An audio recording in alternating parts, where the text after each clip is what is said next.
Thank you so much for going down memory lane with me. Let me just say that I thought I was going to end there with the haunted houses there, but I thought I'd come back to you with another interesting story that I have that I remembered about the haunted houses.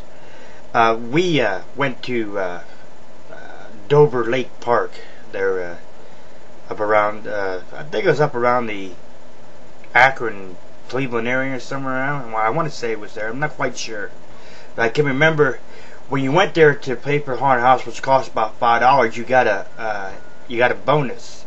You took a free hay ride. And I can remember going there to and you were entertained while you were waiting in line to get into the haunted house.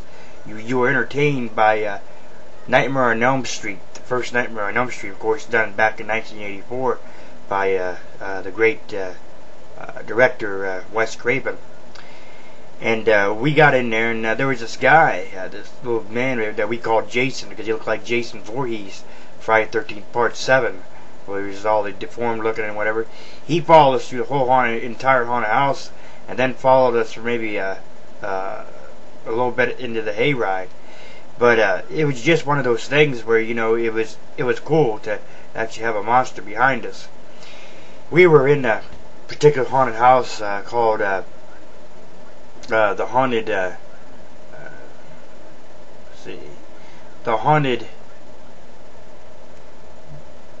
schoolhouse, I believe it was, we were in. And we were walking through the maze, and John Huffman says, oh no guys, I feel something hairy up here, oh no.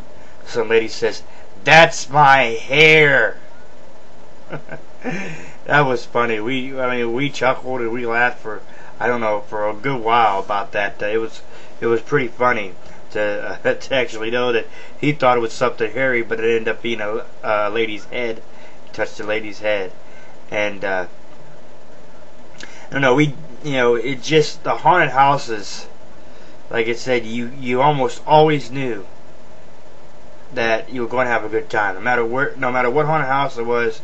You're going to have a good time. Like I said, compared to the haunted castle, I think it was really a great time just to go out, have a little fun, and try to get scared.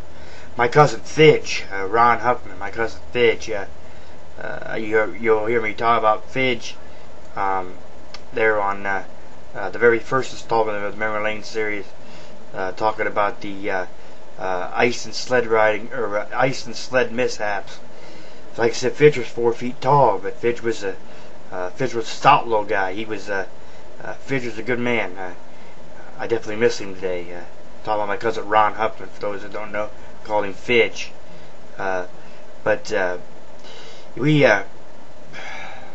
Ronnie had dressed up as Chucky in one haunted house in particular, and he even scared his brother. It was his brother John Huffman, my cousin John Huffman.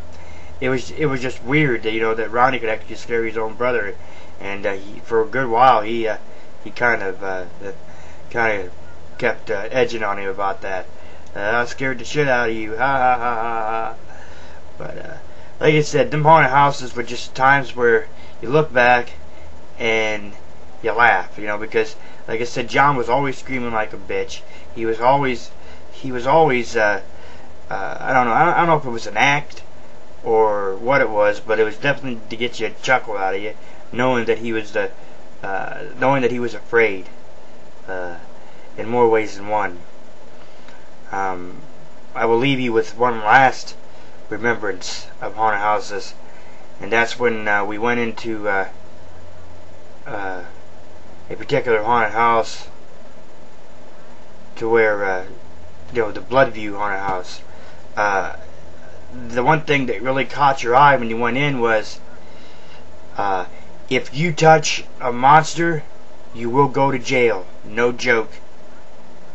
They could get up in your face, and they could really they could really intimidate you and make you want to push them away or slap them or whatever you want to do to get free of them. But if you touched them, you went to jail. No joke, is what it was their little motto. But like I said, that to me was one of the best ones. That and Haunted Schoolhouse and Haunted Laboratory kind of tied. It was just great experiences going to these haunted houses, and I look back on, like I said, and I always get a chuckle knowing that John had to treat him like a little bitch, and we had the best of times at the haunted houses. Thank you so much for going down memory lane with me. I'll catch you next time.